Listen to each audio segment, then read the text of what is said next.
All right, all right.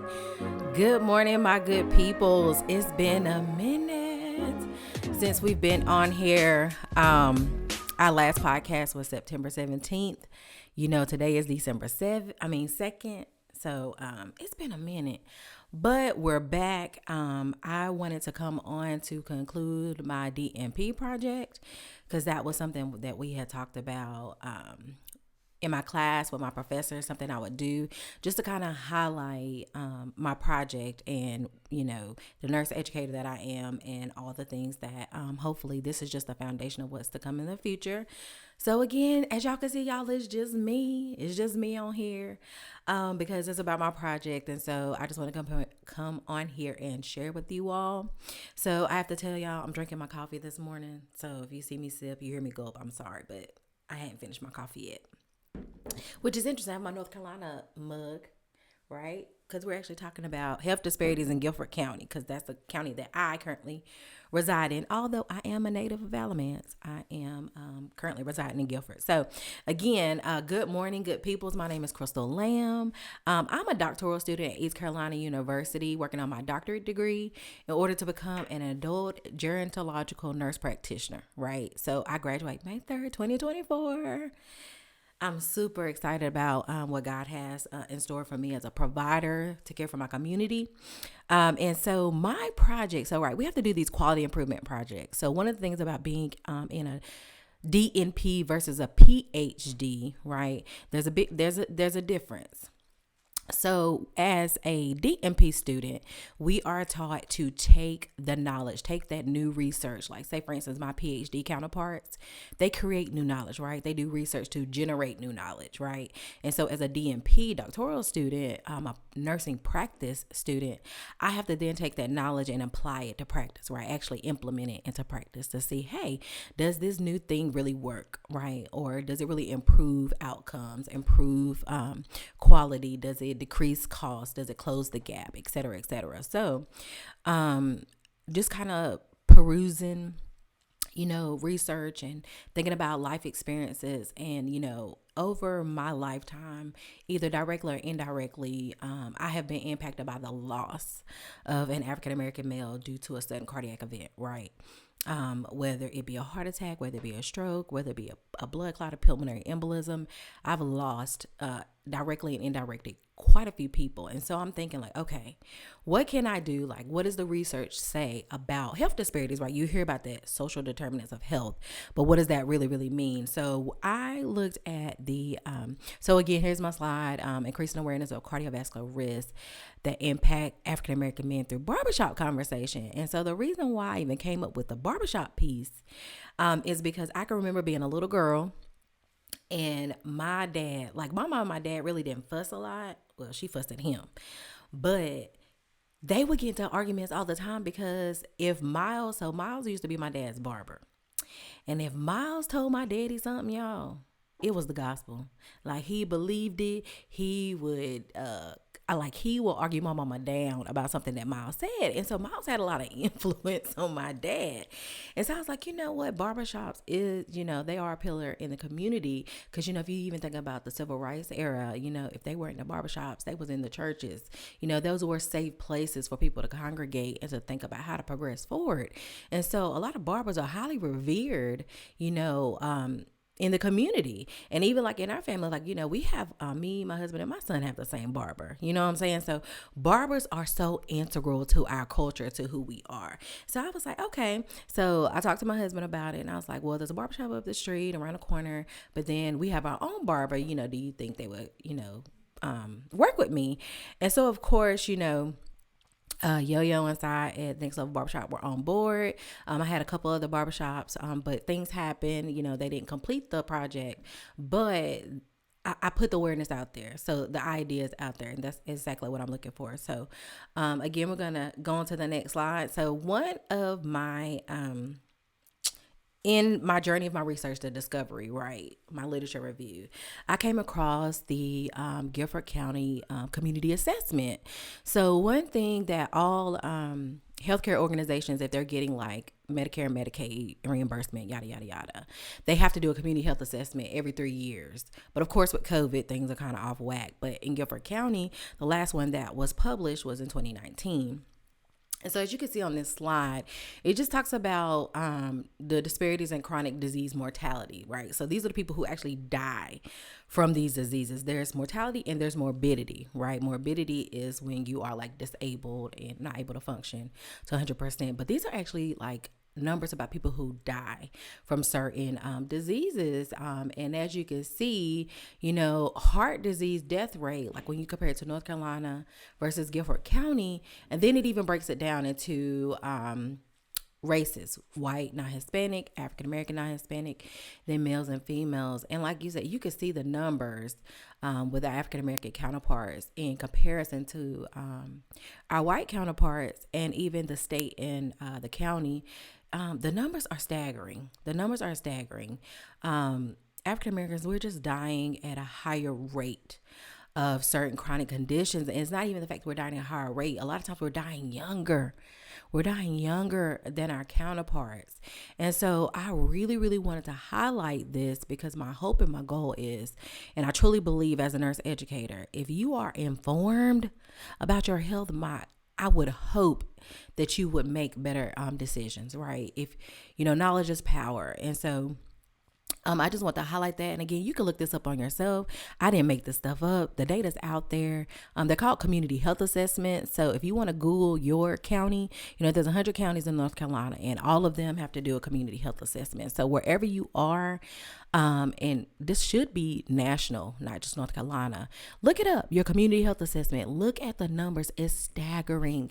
African Americans, we are at a higher disadvantage for a lot of things than our counterparts. The one disease that our white counterparts die at a higher rate than us is cancer, lung cancer, right? So that's like the one thing that they have more of a disadvantage at. But everything else, heart disease, cardiovascular disease, kidney disease, all of that is on us. And I speak about us because I'm an African-American female. On us.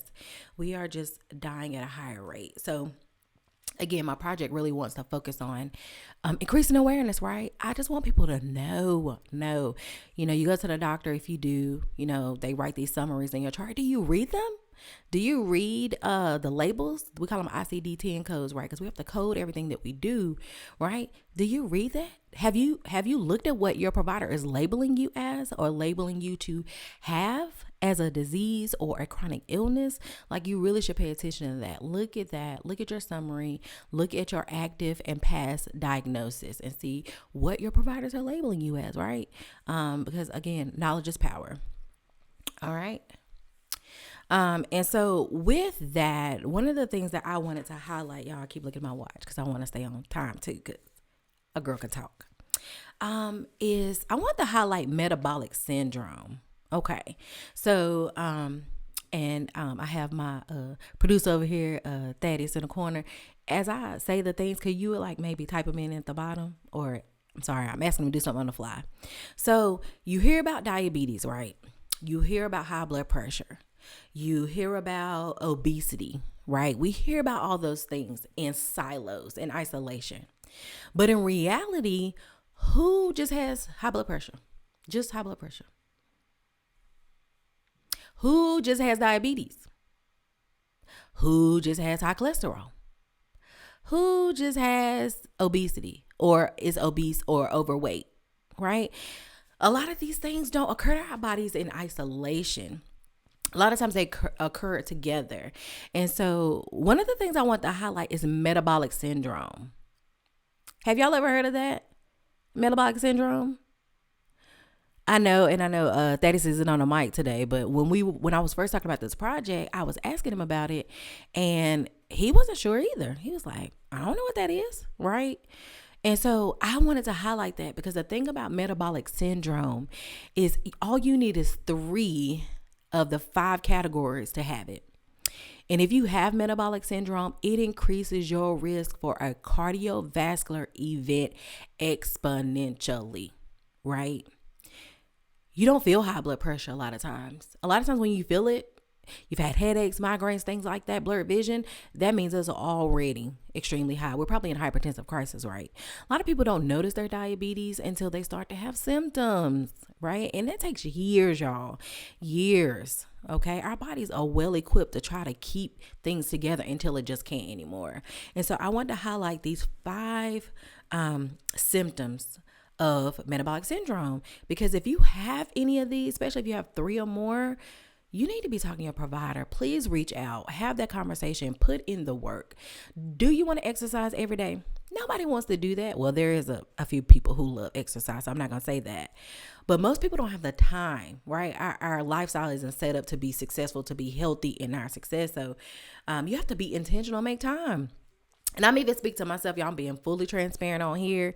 When I went to the doctor in July, y'all, since my mom passed away, I had done so much work to lose weight. I had lost over 40 pounds during the pandemic when everybody else was eating and getting chunky. I was actually getting skinny. I was actually losing weight. But when my mom passed, and I know that life happens, I gained all that weight back. I gained all my weight back, right? And then when I went to the doctor, y'all, when she took my blood, y'all know what she told me? Y'all, my cholesterol is high. So this is for me too, as being a brown woman. My cholesterol is real high, y'all. And so she was like, okay, Crystal. She was like, I understand what you're going through in life. She was like, but next year when I do your blood, if it's still high, we're going to have to talk. Because I've always been borderline. And so I was like, you know what? It just finally hit me like about a month ago. I ain't gonna lie, y'all. About a month ago, y'all, I got an elliptical. I got weights. I got it all. So I finally started working out. I actually started working out again, and I can tell because I feel a difference. But the reason why I'm even sharing this is because once you have the knowledge, I need to sit back. Sorry, my producer's telling me to sit back. I'm shaking the camera. I'm so sorry, y'all. Once you have the knowledge, my hope is that you will put in the work, y'all. Put in the work to be healthy. Put it in. Do I want to get up at 5 o'clock in the morning and get on my elliptical? Absolutely not. But I know that I have to improve my health because my family history, my genetics, y'all, is terrible.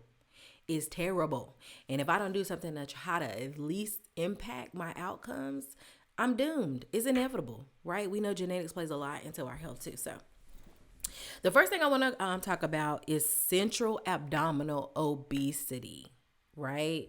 So we think about, we get older, the estrogen changes, the testosterone changes, our body does all these things and we gain weight. But a lot of times we gain weight in our gut and in our belly, y'all. And that's not the healthy place to carry weight. So, when you see people out there that are bigger on the bottom, they have bigger thighs, they have a bigger butt, bigger hips, that's actually healthier than to have it all in your stomach. Right? Because when you have all this adipose or fat cells in your stomach, it kind of weaves through your organs too, right? So then you get fatty liver, you get fatty organs, right? And that in itself increases your risk for cardiovascular events. So it's really important that we do things to cut down the central abdominal obesity. So since I'm focusing on African-American men, men out there, if y'all have a tape measure, right? And not like the Lowe's kind of one, but if you have the flexible one, like if you're measuring waist, stuff like that, measure your waist on your belly button and see what it is. If it is 40 or higher, that is one of the classifications of metabolic syndrome. Okay. So take the time. If you got it, measure yourself, know your numbers, right? Knowledge is power. But central abdominal obesity, it is better to be pear-shaped than apple-shaped. Okay. It's much better to be pear-shaped than apple shape. Okay. So for, all my people out there that's carrying it, in the bottom, it's all good. It's all good. It's better to carry it there than up top in your abdomen. So central abdominal obesity. Okay. The next one is high triglycerides, right? So I don't want to get too much in depth with all of this because at the end we are going to show you the video, the PSA video that we created. But y'all, when y'all go to the doctor and y'all get this blood work done, look at these numbers. Like, you need to know what these numbers mean. Because do we need fats in our body? Absolutely. We need cholesterol. It is an important part of our body and helps our body to function. But in high amounts, it could definitely be detrimental to our health. When we have too much cholesterol, high triglycerides floating around in our system, it can get stuck. It can get sticky, like create plaques in our vessels, which then can lead to heart attacks, strokes, peripheral vascular disease, things like that. So we want our triglycerides. So you have like the HDL, which is the good one, and the LDL, which is the bad one. So we want our HDL to actually be high. We want that to be a higher number than our LDL. And so our HDL, we want it to be, if it's higher than 60, that's really good. But 40 to 60 is what we're looking for. But again, the higher the HDL is, the better, right? And then our LDL, we definitely want to keep that below 100. So again, as you're getting that blood work, looking at your numbers, and then our triglycerides are high, especially if they're greater than 150. So they're looking at all those numbers. And then overall, that number that most people see is the cholesterol. So we want that to be below 200. So like I told y'all, mine is high. So mine is over 200 at the moment. But I'm working on it. So that really comes from diet, exercise, things like that. So that's the second symptom of metabolic syndrome. So again, I'm going back to that metabolic syndrome. If you have 3 or more of these, you really need to be paying close attention. Okay. So the third one, sorry, I'm looking at my notes here. Is I already talked about high triglycerol, and then I'm sorry. Oh no, wait, hold on. So my husband's moving a little fast for me, but let me go back to the cholesterol because I want to make sure I explain that correctly, because with the cholesterol, there's so many components to it. And so if you have high triglycerides and you have high LDL, then that puts you more at risk, because again, that HDL, which is a good one, we want that one to be higher, because that actually helps to clean out the other cholesterols in your cardiovascular system, such as your arteries, vessels, stuff like that. So we want our triglycerides to be less than 150, our cholesterol to be less than 200, HDL to be higher than 60 if we can, and LDL to be below 100. So those are kind of the second and the third, because there's a lot of components to cholesterol. So if you get a lipid profile, really pay attention to it. Okay. So let's go into the fourth one. Sorry. Okay, here we go. High fasting glucose. All right, so diabetes is one of those things that runs in my family. It runs in a lot of people's family, right? But we don't pay attention to it, right? Because we're like, well, I don't eat potatoes. I don't eat starch. I don't eat pasta. But in reality, carbohydrates are in a lot of foods. It's not just starchy stuff. So you really have to pay attention to what you are eating and what you're drinking. Right? We drink a lot of our calories. And so paying attention to the carbohydrate content, even in the things you're drinking, makes a world of difference. Okay. So what's so important about this is while you're sleeping, your body does a lot of regeneration, restoration, restoring, repairing, and things like that. And so while you're sleeping, luckily we have a liver that makes glucose for us since we're not eating. And so your liver and your pancreas work kind of tandem together to create this energy fuel for your body throughout the day. And so when you wake up in the morning, right, and we call it fasting because you have eaten in 8 hours, right? Well, typically 8 hours. That's a good fasting number. So you check it. And if it is greater than 100, then we might need to be looking at, maybe some pre-diabetes. We're not able to manage that glucose as well throughout our sleep, but if you check it and it's over 126, then we need to be having a conversation with the provider. Okay. And so again, most people don't think about doing that, but if you go to your doctors and you get a hemoglobin A1C checked, and they tell you you're pre-diabetic, so that's a new term we're using now, pre-diabetes, your A1C is like 6, then start checking it. Start checking your glucose in the morning. And you don't have to do it every single day. I would love for you to do it every single day. So I'm going to test that now. Let me go look at my numbers. But yeah, no, I'm serious, because if you're already pre-diabetic and you can kind of catch that in the beginning, because it could be something you're drinking at night, right? You got your favorite juice that you drink every night before you go to bed, and then you wake up in the morning, your blood sugar is like 110. Well, maybe if you alter that, maybe not drink it at all or drink it earlier in the day, things like that, you could start to notice a difference. So knowledge is power. The numbers don't lie. If you've been told you're pre-diabetic, I highly encourage that you get a glucose meter. over the counter, Walmart, Walgreens, CVS, wherever you shop, and just start checking it and keeping a log. Write it down. So that when you go to your doctor, y'all can have that conversation, because and I'm thinking now as a provider, right? Because I'm going into the world where I go off of labs, numbers, symptoms, things like that. And so if I see someone with a hemoglobin A1C of 6.5 or higher, that's a diagnosis of being diabetic, right? So then as a provider, I have to do my due diligence and educate you, and then also prescribe medication as long as you are in agreement.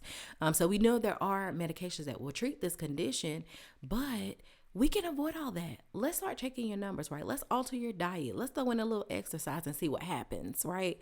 So again, going back to metabolic syndrome, right? So if you have the abdominal waist, right, the central obesity, you have that cholesterol, right, the high cholesterol, the high LDL, the low HDL, right? So that's 2 and 3. And then if you have that high fasting glucose, right, you check your blood sugar in the morning, and it's between that 100 to 125, or if you're greater than 126, right? So let's start taking care of ourselves, right? We get our hair done, as you said, I got my hair cut, we get our nails did, we do all these things, we dress up our bodies good, right? We wear designer stuff, name brand stuff, but then on the inside, we're a wreck, right? So again, checking your numbers. And then the last one, and one of the main things I wanted to talk about, is high blood pressure. Y'all. There's so many theories about why hypertension is so prevalent in African American culture, and I could go into all the theories, the conspiracy theories, this, that, and the third. But the reality is that uncontrolled hypertension, high blood pressure, is killing us. It's killing us. It's making us disabled, right? It's taking us out of here, y'all. So look, the thing about hypertension and high blood pressure, and the thing that I need people to understand, again, metabolic syndrome, it's not always in isolation. Like, you have high blood pressure for a long time, but then usually things start to kind of filter in with that hypertension, right? So we know we all need to watch our sodium. We know water follows salt. So for my people out there like me, who now has had 2 children, and I have varicose veins in my left leg, y'all, I'm being very transparent because it is what it is. And I can tell when I'm eating too much salt, because my left foot sometimes get a little puffy because I have varicose veins from carrying 2 children, right? And so water follows salt. So I have come into more in tune with my body and know when I need to reel it back in. But the reality is that most people don't even know they have hypertension or high blood pressure until it's too late, right? Your vision starts to change. It starts to get blurry. But you be like, oh, well, I'm over 40. I'm getting older. It's just old age. Yes and no. Right? Because yes, as we get older, our body changes. But if you just had to go to Dollar Tree and get some readers, I just need these readers, whatever. Check your blood pressure, right? You could have hypertension and not know it. Okay. When you go to the doctor, they check your kidney function, right? You have to pee in a cup, right? They do those UAs, check your blood levels. Those numbers are serious, right? If they talk about they seeing protein in your urine, that's not good, right? For women, if they see blood in our urine, if you're not on your cycle, that's not good, right? Creatinine, if your creatinine is elevated, that's not good, right? That's a lab that they do. That means that your kidneys aren't able to filter. And a lot of times we lose nephrons, right? That's the unit inside your kidney. You got millions of them that work to filter your blood 24/7. 7 days a week, 365 days a year, y'all. The kidneys are so invaluable, just like the heart, right? You have to treat your kidneys well. But as our blood pressure, because they're very sensitive to pressure, the kidneys are very sensitive to pressure, right? And so if our blood pressure is really, really high and blood is rushing through those little nephrons, eventually they're going to get damaged and not going to work. And so as we get older, we naturally lose nephrons, right? But in reality, our blood pressure kills those little units inside of our kidneys because it can only withstand so much pressure. And then the kidneys work really, really hard. It's called the RAS system for all my nursing medical people out there.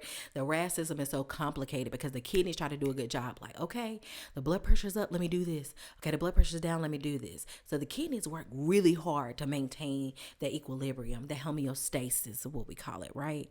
But at some point, when it goes over that threshold, we lose that sensitivity and the kidneys just start to put out. They start to pucker out.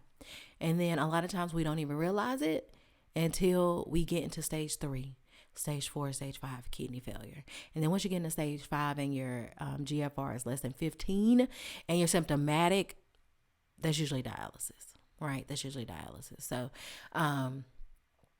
you have to protect your kidneys. And one of the ways you do that is by checking your blood pressure, controlling your blood pressure. Okay. So get you a blood pressure monitor at home.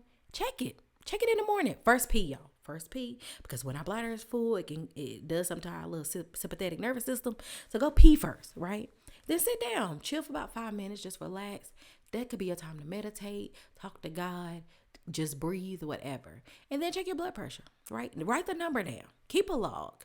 Because again, as a provider, thinking with my provider hat, you come into my office, we've been checking your blood pressure, we've been watching it. And then you come in and it's 155 over 90. To me, that's still high, right? So I think you need the amlodipine. You need that lisinopril. You need the hydrochlorothiazide. That's what I think, because your numbers are so high.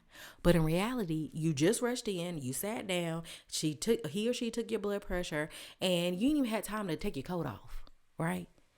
And at home, it's been running 120 over 80, 125 over 82. You've been having perfect numbers at home. But I don't know that. Because what I see is what is on this machine, or what my CMA heard or CNA heard when they checked your blood pressure. Okay? So have that shared decision-making conversation with your provider. Check your own numbers. Don't rely on just us. And when I say us, I mean providers, because I'm soon to be one. But do it for yourself. Check your own blood pressure at home. Write your numbers down. Check your own blood sugar. Write your numbers down. And then you go and say, hey, look, this is what I've been doing at home. So let's talk about it. Do I really need this metformin? Because I think I can go from 1,000 twice a day to maybe 1,000 a day. Let's try that and see what goes, right? So you can have that informed, shared decision-making with your provider, okay? So again, going back to metabolic syndrome, and the reason why I want to highlight this, and I'm going to probably continue to talk about it, is because we talk about disease in isolations and silos. It don't work like that. Our body is so many systems. They all work together. And so if you have central abdominal obesity, for my men, y'all, if it's greater than 40, right? You have high cholesterol, greater than 200, high triglycerides, greater than 150. Your HDL is low, right? That's the good cholesterol. It's less than 40. We want you 40 to 60, but I prefer to see above 60, right?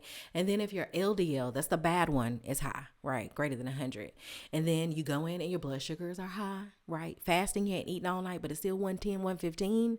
When you check it, and then your blood pressure, you sit down in the morning and it's still 140 over 90. It's still 150 over, 92, right? Then we need to be having a conversation. One, can we do some lifestyle modifications, right?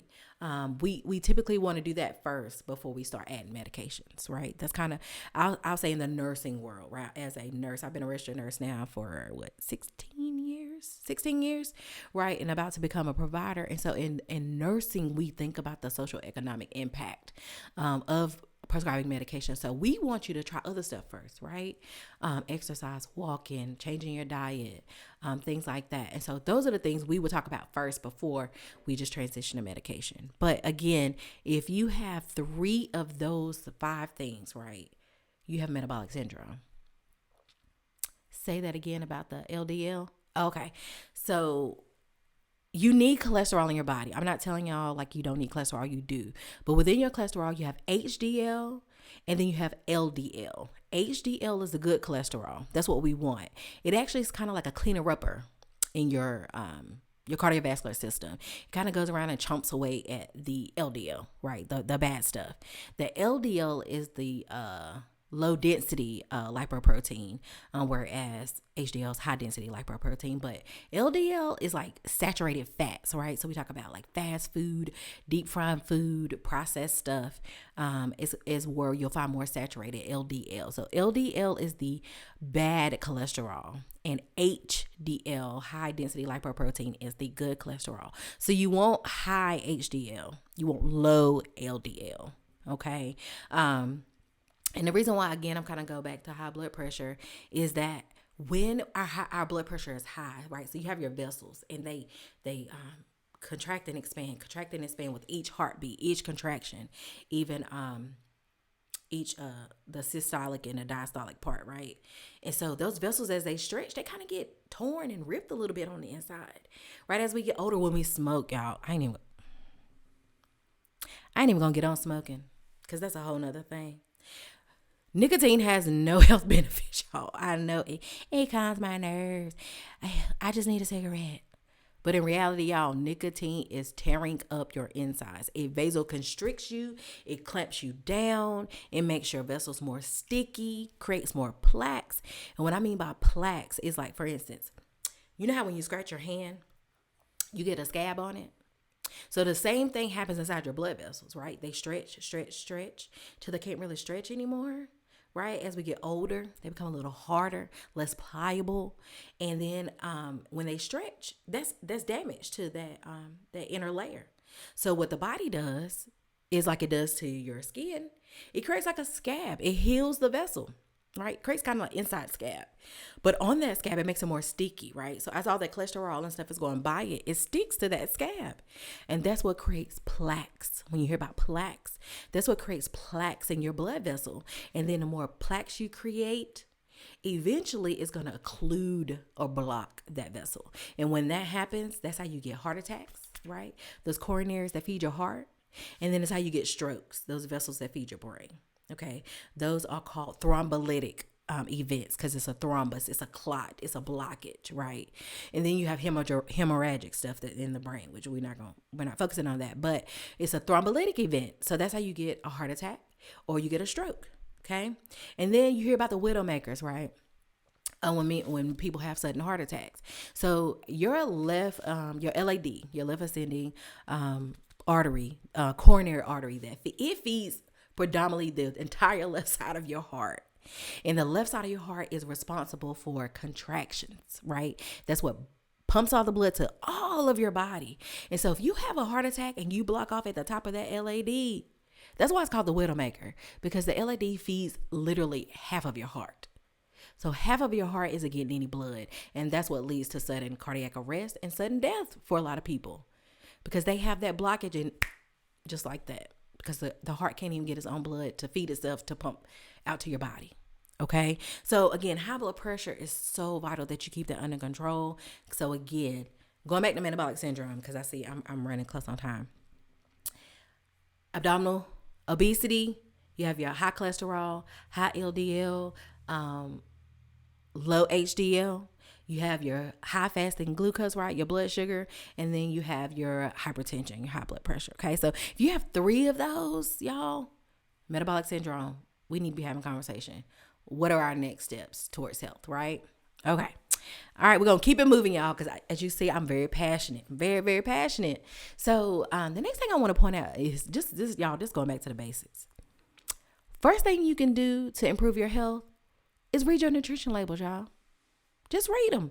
Pick them up and actually look at them before you consume them. Okay. So I just want to highlight something. This is actually, I think, like a fruit juice or something. And I just Googled, right? This is just a quick Google image search. But look at these nutrition labels. So in this particular bottle, I think it's a bottle of juice, there are 8 servings in this container, right? But all you see is serving size is 8 ounces. Excuse me, y'all. So if you consume this entire bottle, because you know how we do, right? We get our favorite drink, our favorite soda, our favorite pop, whatever you want to call it, and we throw it back, right? We just throw it back. But if you drink this entire bottle, right, you have consumed all 8 servings. That is 64 fluid ounces. That's a lot of fluid, but we do it. We do it all the time, right? And so if you've had 64 fluid ounces, and if you think about the calorie content, right? We always look at calories. Oh, that's only 140 calories. But if you drink the whole bottle, you've really drunk 1,120 calories, right? And that's just in a drink. They don't include the food you done ate. If you stop by McDonald's or wherever, and I'm not highlighting any particular restaurant, I'm just saying, if you hadn't even included that input, right? And then sodium. So we talked about sodium. Now this one has 10 milligrams. So if you drink the whole thing, you got 80 milligrams of sodium. Now we really, like my heart failure patients, I don't say mine, but when I was in a heart failure clinic, they really want their patients to be under 2,000 milligrams of sodium a day. But typically a healthy individual, they say around 4,000-ish, I think. But the less sodium you do, the better. And then carbohydrates. Y'all look at this carbohydrate count. Okay. So there's 37 grams in 8 ounces. So if you drink the whole thing, you have had 296 carbohydrates. Okay. That's a lot. Y'all, that's a lot. And so again, going back to diet, our weight, right? And blood sugars. If someone who has diabetes, this would not be a good choice for them because those carbohydrates are going to shoot their blood sugar up, right? And so one thing you could do again is just knowledge is power. Just take a moment to read your labels, right? Look at what you're consuming inside your body. So just a couple things you could do, again, decreasing our salt intake. And we could do that with our saturated fats, fast foods, fried foods. That helps to decrease our cholesterol profile. And then increase our water intake. Y'all, water is actually, we're made up of mostly water. So drinking water. And if you don't like the water, flavor it. Do something, right? There's so many ways to consume water. Eat more non-starchy vegetables. The more colorful your plate is, the better. The closer it is to how it came out the ground, the better, right? Looking at your protein intake, right? And then exercising, y'all. Even if it's just walking. You ain't got to be like me. You ain't got to try to set up a gym in your house. But just walk. Park in the back of the parking lot and walk. Take the stairs. If you go into the second floor, take the steps, right? It's little things you can do that increases your output, right? And what you're doing. So again, just a reminder that, you need all 3 of those symptoms to be diagnosed with metabolic syndrome. Okay. Because again, if you have 3 of those 5, it increases your risk exponentially for a cardiovascular event. And when I say that, I mean heart attack, I mean stroke, I mean peripheral vascular disease. Some people can't even walk a mile because their legs start to ache and burn because they can't even get blood flow to their feet. Okay, that's how serious this is, y'all. It really does decrease the quality of our life and the mortality and morbidity. Y'all, we are dying out here, my people, my Black and brown folks. Read the community health assessment. Don't take my word. Read it for yourself. We out here dying. I'm telling you.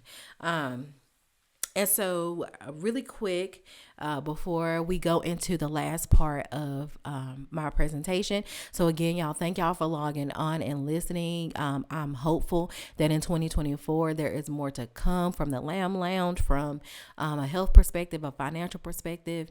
But I just want to give a quick shout out to Next Level Barbershop. Can you give me the burr or something? There we go.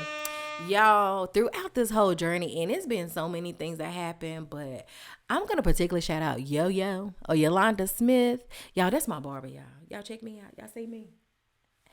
All right, y'all. She is good with it. She know how to slay. She's up in Next Level Barbershop on Homeland Avenue in Greensboro, North Carolina. That's where I get my hair cut.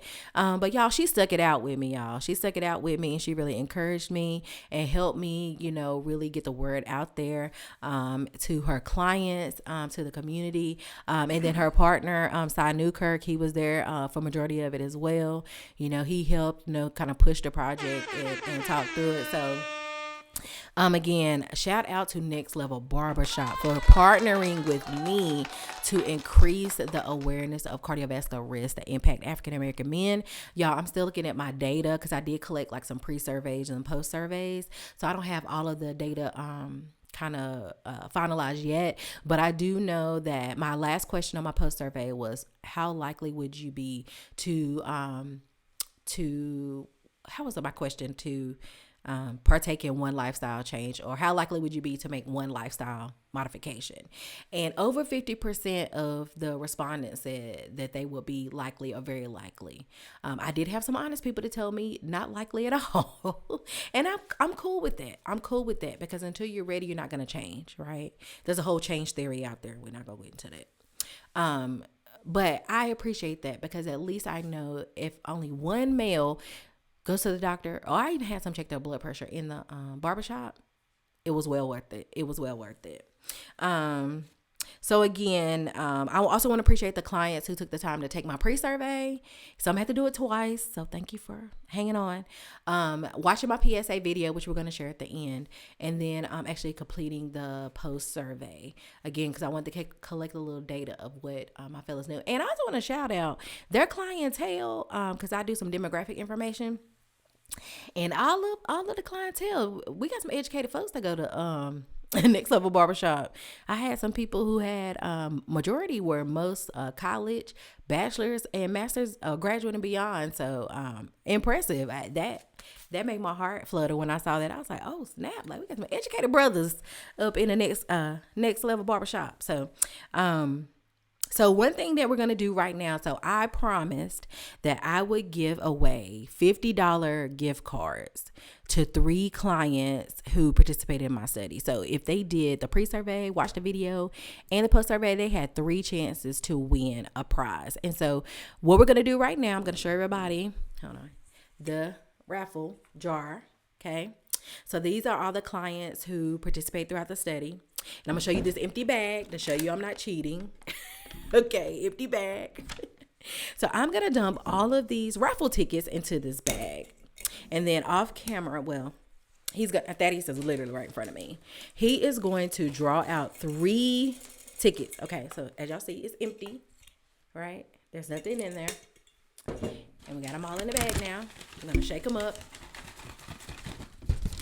And I'm going to draw 3 names, okay? And when we draw those names, we're going to announce them.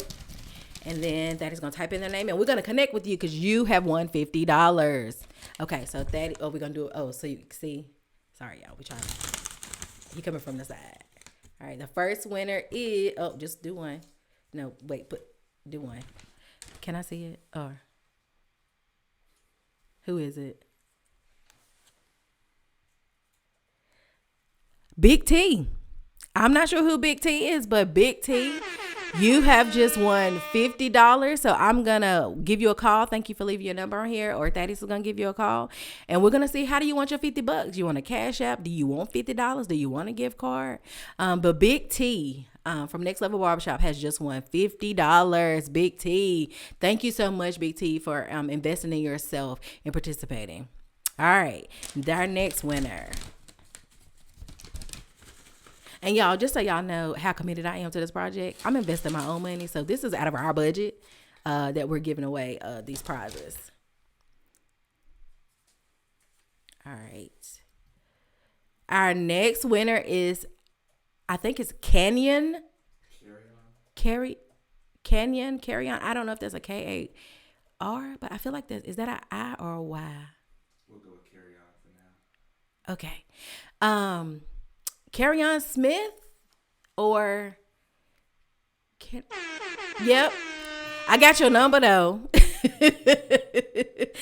Because I almost feel like it's okay. So if we misspelled your name, I'm so sorry. It's kind of hard to see on here, but we got your number and we're gonna call you. You have just won $50. Thank you again for investing in yourself. All right, and our last $50 winner is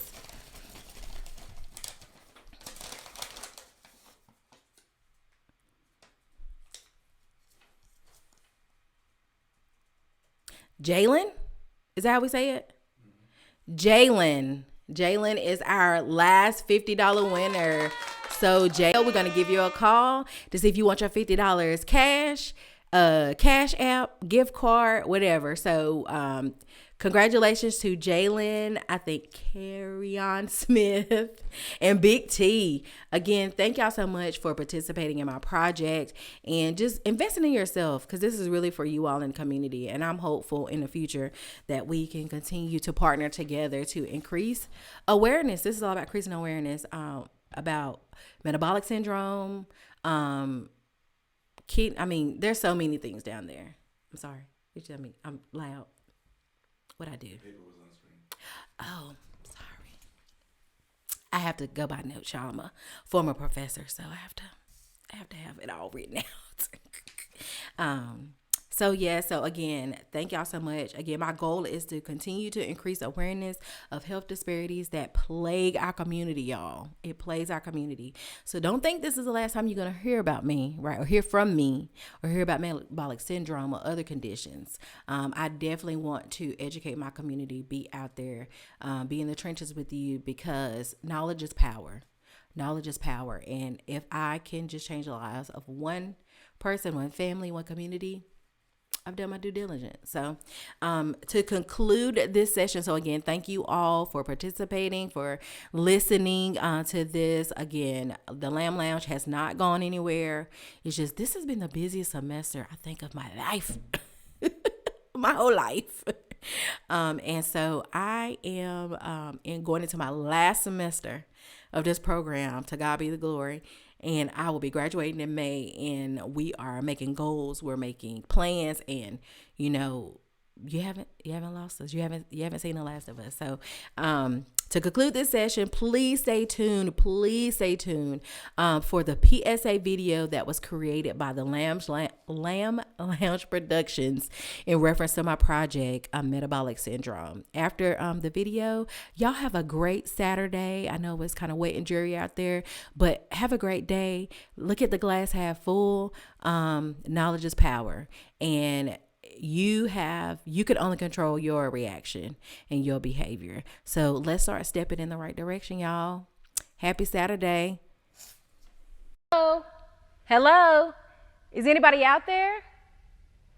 Do you identify as a Black male 18 years or older? Then if so, this video is for you. Hi, my name is Crystal Lamb. I'm a doctoral student at East Carolina University. I am currently working on a project that focuses on cardiovascular or heart risk that impacts African American men through Barbershop Conversations. Now, if you look around, you're probably sitting in your barbershop. You're either waiting to get in the chair, you're currently in the chair, or you just got out and got that fresh cut and you're looking in a mirror. But either way, this video is for you. So let's talk about cardiovascular risk and other risk factors that impact you right here in Gifford County. So first, let me explain what a community health assessment is. Around every 3 years, counties are required by law to do a community health assessment. They look at various demographics, chronic conditions, access to health care, and a myriad of other factors that influence the health of the community. This is usually a partnership with key stakeholders such as local hospitals, universities and colleges, local governments, and community organizations. But due to the pandemic, the Gifford County Community Health Assessment was not able to be completed in its usual time frame. So be aware, these numbers are a little outdated, but it still highlights the health disparities that plague Gifford County. The total population of North Carolina residents during this time was roughly 10.3 million. So of those 10.3 million, approximately 527,000 people live right here in Gifford County. So now, let's review the data. So the age-adjusted mortality rate per 100,000 individuals is categorized by race and ethnicity for each chronic disease listed. Okay, so let's look at heart disease and the death rate. So in North Carolina itself, the death rate was 159.8 individuals per 100,000 people, which means that out of the 10.3 million people in the entire state, for every 100,000 North Carolinians, approximately 160 people died from heart disease. Okay, let's move on to Gifford County. So for every 100,000 Gifford County residents, 138.2 or 138 individuals died from heart disease. So that's in the county itself. Now, let's factor race and ethnicity into the equation. So for every 100,000 African American non-Hispanic residents in Gifford County, 167.9 or 168 individuals died from heart disease, in comparison to white non-Hispanic individuals, which was only 130.6 or 131 individuals. So in Gifford County, more specifically, African American residents tend to have a higher age-adjusted death rate for heart disease, strokes, diabetes, and all cancers except lung cancer than do white residents in Gifford County. Now, let that sink in. But seriously, This is not a game. This is real life. My goal is to empower you with knowledge so that you can make a better informed decision about your health. You are valued. You are needed. You are the foundation from which your family stands on. Mr. Lamb, thank you for coming for your metabolic syndrome appointment today. Do you have any questions? What is metabolic syndrome? So let me tell you, metabolic syndrome results from several risk factors that when they coexist all together inside your body, they put you at a much higher risk for cardiovascular or heart disease, which then can lead to a heart attack or a stroke. And then those things can leave you either disabled or can actually kill you. Mr. Lamb, are you ready for your metabolic syndrome checkup? I think so. I need to know my risks. So all you need is 3 of the 5 following symptoms in order to be diagnosed with metabolic syndrome. So the first symptom is central abdominal obesity. So for men, if your waist is 40 inches or higher, that puts you at a greater risk. Also, it's better to be pear-shaped, which means you carry more weight on the bottom, versus apple-shaped, which means you carry more weight at the top and in the middle. So in order to measure your waist, if you can find your belly button for me, Mr. Lamb, I'm going to use my measuring tape. I want you to hold right there. I'm going to go around you, and then we'll measure where it comes back together. Okay. All right. So depending on your number, if it's greater than 40, that does put you at higher risk. And if you notice that as one of your numbers, then talk to your provider. Let's talk about ways to decrease that risk. So the second and third symptom is high triglycerides and low HDL. So within your blood, you have 2 main fats or lipids. One is the triglyceride and one is cholesterol. So within your cholesterol, you have 2 main fats or lipids that we measure. One is HDL, that's the good fat or lipid. And then there's LDL, that's kind of the bad fat or lipid. So when you're getting your lab work done, you should fast for at least 8 hours. That means nothing to eat or drink. So when they check your numbers, we know they're accurate. So when you get that lab work done or a lipid panel, we want to make sure your cholesterol is less than 200, your triglycerides is less than 150, and we want to make sure that your HDL is high. That should be the high number, greater than 60. Because if it's less than 40, then we know you don't have enough good fats in your system. Make sense? Yeah, it makes sense. Yeah. But my question is, what does that have to do with my diet? What do I do about that? Okay. So one, if you could avoid fast food, I know it's convenient. A lot of times it's cheap and easier, but fast foods are prepared a little different and have a lot of high bad fats. Also, if you could avoid deep frying foods, that also puts extra fat in meats and proteins that already have their own natural fat. So something you can do is air fry, bake, broil, saute, you can crock pot, even Instapot. So the more you avoid saturated foods like fast foods and fried foods, the better. Okay, that makes sense. So the fourth symptom is high glucose or high blood sugar. So say you've been fasting and you get that blood work done at your provider's office and your glucose or CBG is greater than 100, that could be an indicator that you've developed maybe prediabetes. But if it's over 126, then it is a good indication that you have diabetes. So if you notice those numbers in your blood work, have a conversation with your provider so they can talk about medication possibly or lifestyle modifications. Remember, we just talked about the diet, even doing a little bit of exercise. And then in the meantime, get you a glucose monitoring machine so that you can actually check your blood sugar. Check it first thing when you wake up in the morning before you've had anything to eat or drink, because that will really let the provider know how your numbers are really performing at home.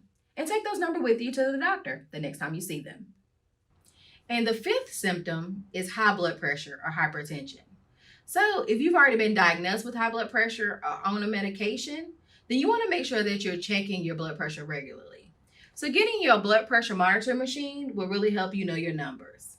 So we're going to get you to put your arm up here and make sure that you're sitting really still, have your feet flat on the ground, and no talking. I'm going to put this on your arm, and this is how you would do it at home. Make sure that the cuff is above the bend of your arm. This is the artery line that you want to line up with your arm. I'm going to tighten it up a little bit. All right, and just relax for me. And I'm going to push the button. So knowing your numbers really can help you have that conversation with your provider about what works best for you. So let's see how well you're performing today.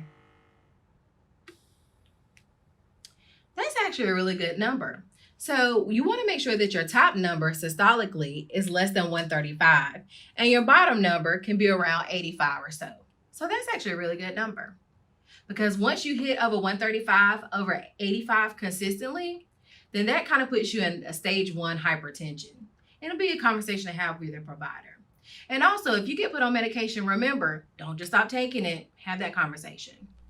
So do you know what your blood pressure numbers really mean?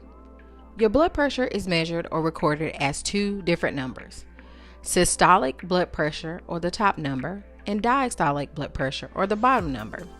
The top number actually indicates how much pressure your blood is exerting against the artery walls within your body when the heart muscle actually contracts or squeezes.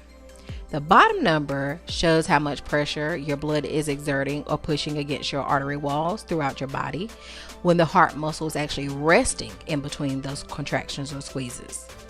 So when we look at this chart, blood pressure is categorized.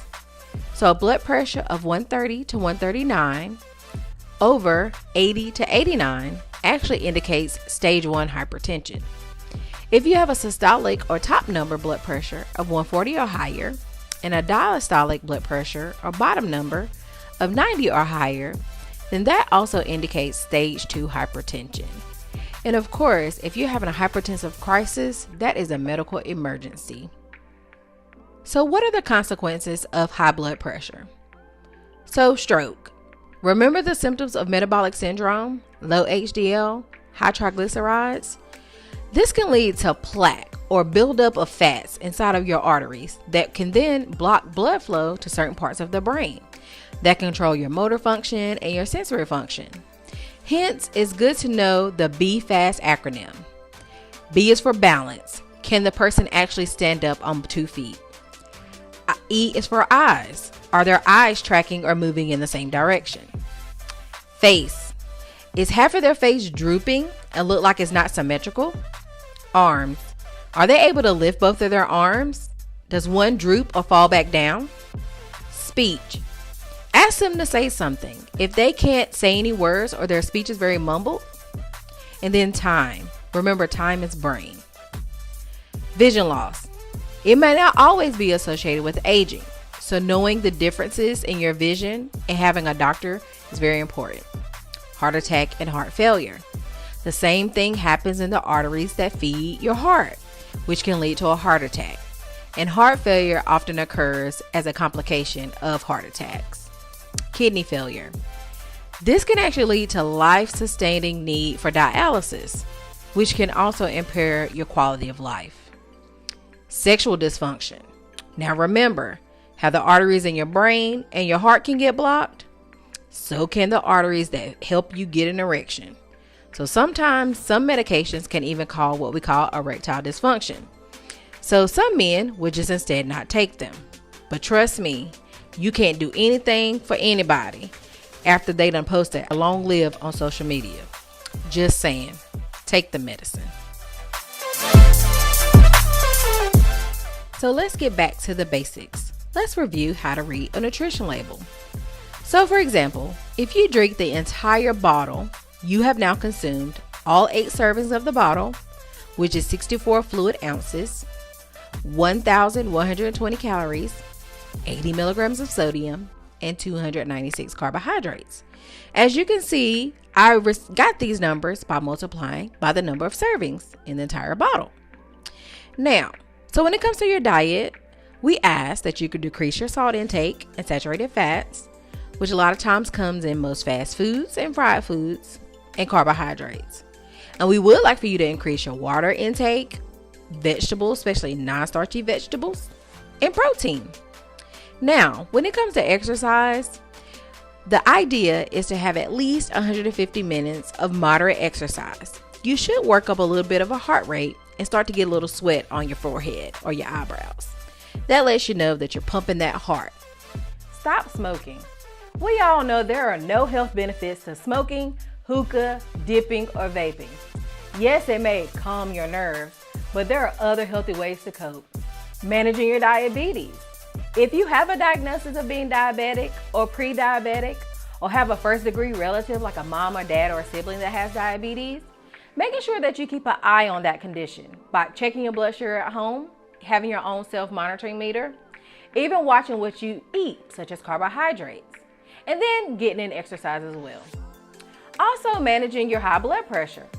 So checking your blood pressure at home yourself so that you have a running log of how you've been performing at home. So that way, when you go to your provider, y'all can have that conversation and have shared decision making when it comes to your medication. And then if you are on medication and it's not working for you, don't just stop taking it. Talk to your provider. There are many classes of medications that treat hypertension. And then the last one is lose weight. We all know that if you lose 10, 15, even 20 pounds worth of weight, it makes a lot of difference in how your body manages your blood pressure, your diabetes, and you actually just feel a whole heck of a lot better. So these are just a few things that you can do in order to improve your health. If you haven't seen a doctor at least once a year, I challenge you, let's change that, and let's change it today. Pick up that device and make that appointment, or reach out to your local health department for more guidance and resources. So I know you've heard the adage, be the change that you want to see, but I say, be the change so that your friends, your family, and your community can see you grow old. We need you. Know the risk. Know the risks. Know the risk. Know the risk. Know the risk. Know the risk.